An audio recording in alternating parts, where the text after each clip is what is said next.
Hello, everyone. Charles Watts here. Welcome back to Inside Arsenal. Welcome to the start of the second week of the international break. Always feels a little bit easier when we get over that mountain that is the weekend, doesn't it? We can start really sort of looking forward to the following weekend when the Premier League returns again. Plenty of matches going on at the moment. There's matches last night. There's more matches today. So we'll discuss that roundup, how Arsenal players have been getting on in today's show. Going to talk about Riccardo Calafiori as he is sent back to London following that injury he sustained playing for Italy against France. A little bit worrying. Fingers crossed it is still nothing too bad, though. Might actually be a good thing that he's come back to England early. So we'll discuss that.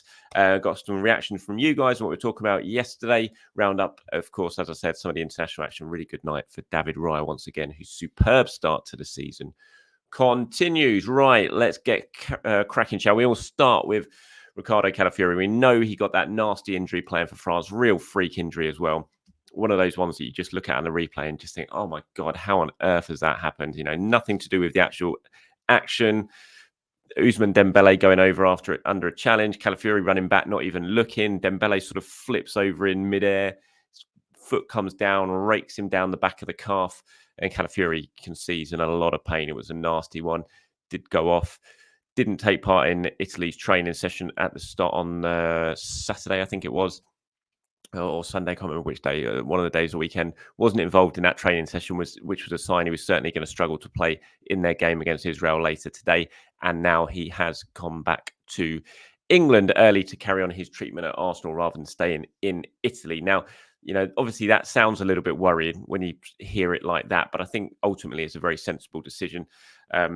Arsenal want to assess him over here. If he's not going to play in the game against Israel, which was pretty likely, the fact that he missed training at the weekend suggested they weren't going to be taking any chance to him, then what's the point of him staying out there when he can just get back to England, get back to Arsenal, and they can really sort of assess him there and work on him there and get him treated as quickly as possible with that North London derby in mind. You have to say he's certainly going to be a doubt for the North London derby. All the messages that we're getting at the moment still is that it's nothing too serious, and we've just got to hope that that is the case.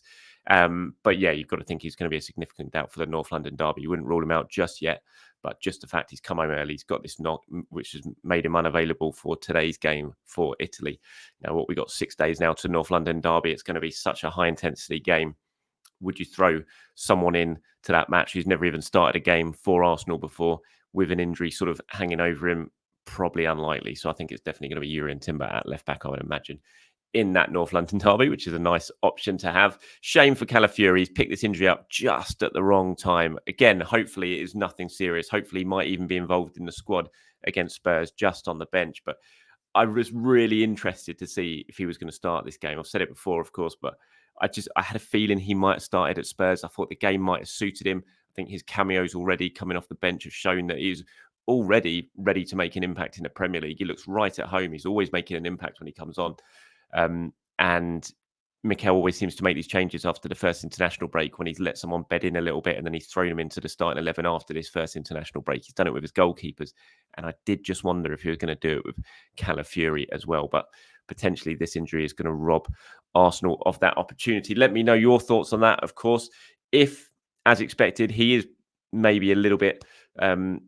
what's the word? He's just not ready to be considered to start against Spurs. What would you be doing at left back? I presume most of you think it would just be Timber. I don't think Timber's done anything wrong since he's been playing at left back for the games against Villa.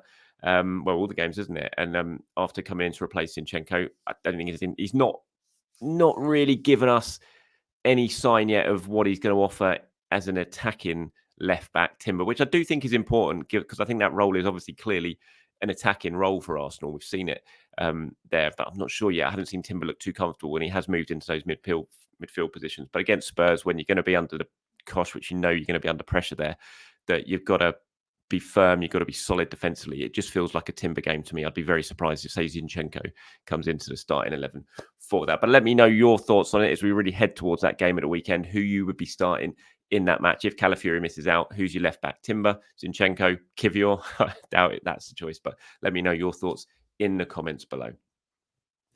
Elsewhere, interesting stories doing the rounds at the moment, more sort of speculation really, but I just wanted to touch on it about some potential interest in Turkey where the transfer window is still open until I think September the 13th, something like that.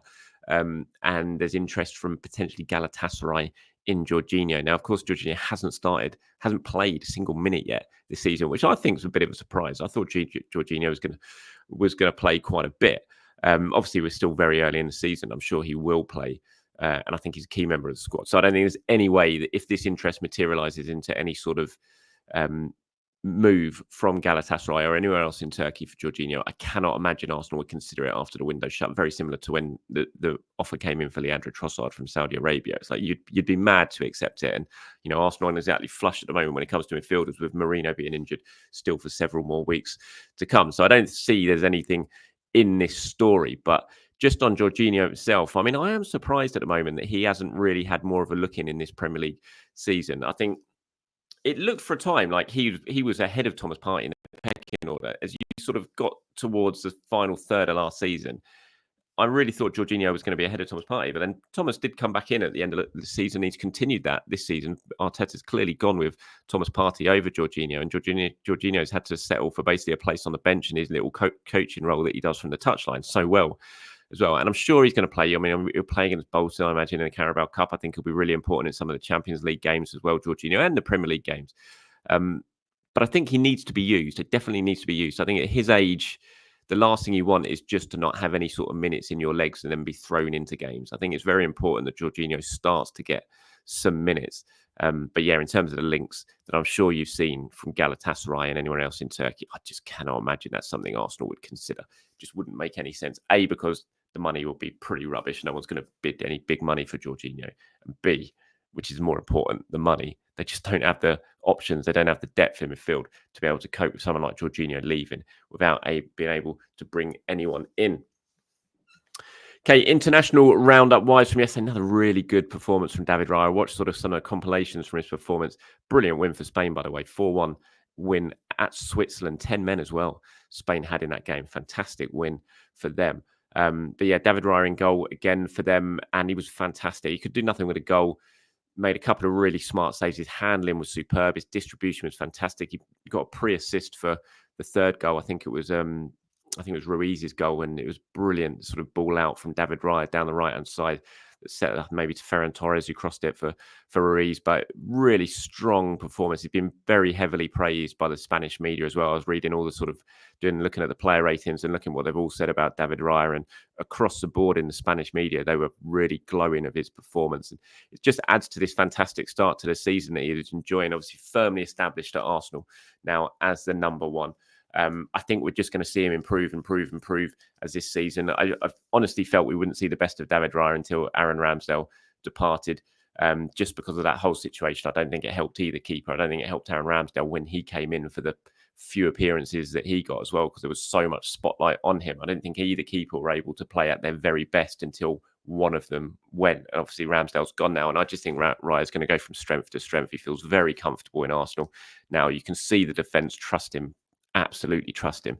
His handling's fantastic. He's making saves now, real top draw saves. I'm looking forward to what he can do, and he's taken that club form into his international games over the international break. Interesting little bit with Jurgen Timber. If you watch it on YouTube, you can see a little picture of it. He had a bit of a bust up in training with Wout Weghorst. A little bit of a slight height difference between the two. I think Timber went in and nailed him in a challenge that Weghorst did not like, and it all kicked off a little bit. Koeman went in trying to calm it down. Weghorst wasn't calming down, and Koeman had to step in again and really sort of lay the law down. They sort of finished the session, but then as soon as it finished, Weghorst stormed off, taking his bib off. And yeah, it's quite an interesting one. And Timber, not too popular with the former Manchester United man. And yeah, I think they're back in action tomorrow, Netherlands. So it'll be interesting to see if there's any sort of fallout from that. I imagine Koeman and someone else is going to be doing a press conference a little bit later on today. But interesting one for him. Elsewhere, Kiwior not involved at all for Poland yesterday in their game. He didn't play too well in the Scotland game, did he? Get hooked off at halftime and wasn't involved at all yesterday. In terms of the action we've got coming up today, we've got William Saliba in action for France. I think they're playing Belgium. Decent game for them. No Trossard, of course, for Belgium. Thank you to, I can't remember who it was in the comments yesterday, saying that the Belgian manager had left out a few of their sort of top star names for these Nation Leagues games because he wanted to give them a bit of a rest and give some young players a chance, because I was wondering why Trossard wasn't involved. That was obviously the reason. Thomas Partey playing, Ghana looking to bounce back for that defeat they suffered in AFCON qualifiers a couple of days ago. They need a win today, so he's in action. I'm trying to think if there's anyone else. I did write them down. Let me have a look. Oh yeah, of course, Martin Hødegaard. Yeah, Norway playing against Austria today. Norway need to get themselves up and running as well. Disappointing draw for them against Kazakhstan. Tougher game today against an Austrian team, of course, who impressed so much at the Euros. Odegaard and Haaland need to do the business for them. Fingers crossed Odegaard comes through that fine. Obviously, he's had that little bit of an injury worry building up to the Kazakhstan game, but he played the full 90 minutes in that match. So obviously not holding him back too much. But those are the internationals we've got coming up today. England, of course, in action tomorrow. In terms of some of the reaction to what we were talking about, I was talking about yesterday, Fabio Vieira, looking at some of the comments he'd made about why he pushed himself for the move to Porto. And I was talking about how I think it'll be a good move for him, even though I'm a little bit worried that Arsenal are a little bit light in his absence squad-wise. A couple of you got in touch about this. Chris got in touch and said, I think Vieira moved too early because some players should wait longer before they move to the Prem. I think he came too early. There is obviously a great player there. That's why we got him in the first place, but going home will help his development. And I agree with that. I think when you talk about going early, he'd only really just broken into the Porto team the latter half of the season before Arsenal signed him. Had a big impact, obviously, helping them win the title in that second half of the season. But that was when he really started to play regularly. Then straight away, bang, you get a move to Arsenal for £35 million. Maybe from an Arsenal point of view, they jumped the gun. It would have been better to leave him in Portugal for another year before making that move. But I suppose if you've identified him as a talent that you want, you don't want to wait too long because other clubs could well move for him as well. And that might be why they took the decision to sign him when they did. But I agree, going back there is certainly going to help his development.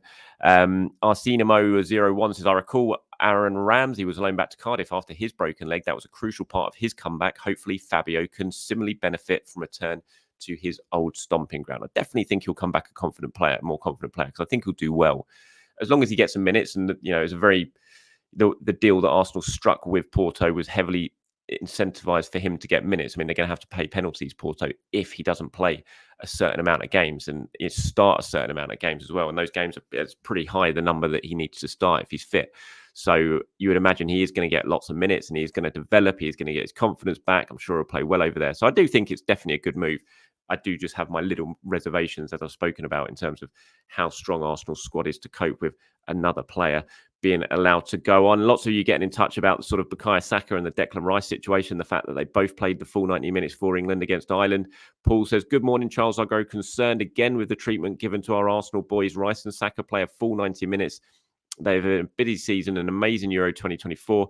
Both need to play less time. Plenty of New England players available on the bench to give them a break. Where are you on this? I do know that Declan will miss a North London derby, but it's still more manageable. Great content as usual. Thank you very much. A no-name says, is it possible that Bukayo can have a rest? Is there something Arsenal as a club can do? Other teams seem to be withdrawing their key players.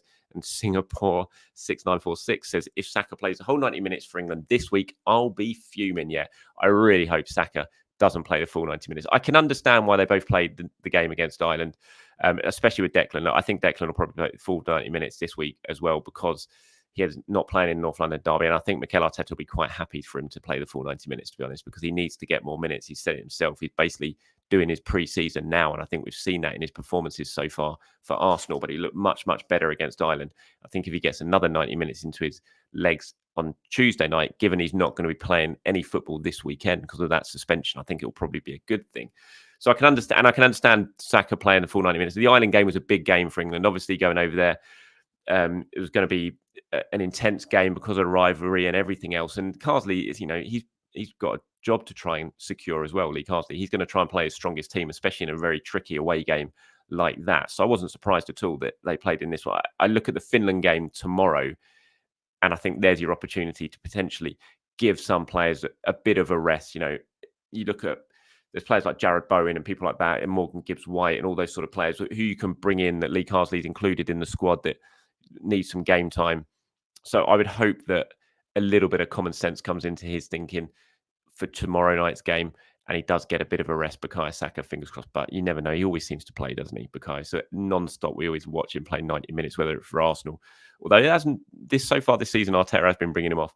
But yeah, for England, he always seems to play. If Cole Palmer was available, I think he would definitely be playing this one on the Tuesday night, but he's not, obviously. So maybe that puts a little bit more pressure on Saka to start. But fingers crossed it doesn't. In terms of the question in the middle there, is there anything Arsenal can do as a club? I mean, you can do the usual sort of dark arts thing and say a player's injured, but Arsenal don't really do that. And I don't think many clubs do that much anymore. And the players do want to go and play for their international team. So it's very, very difficult. And when you look, they're playing under a new manager as well for England. Now they've got their places to try and secure under a new manager. So, and they want to stay in the starting 11. So I don't think they're going to pull out anything like that. So just hope some common sense happens in talks between Arsenal and the club. And yeah, that they don't always have to play the full 90 minutes. All right, that's it from me, everyone. Thank you very much for your time. As always, I really do appreciate it. I hope you have a fantastic start to the week, wherever you're watching this or listening to it, of course, around the world. And I'll be back tomorrow to do it all over again. Until then, everyone, speak soon. Have a great day. Bye-bye.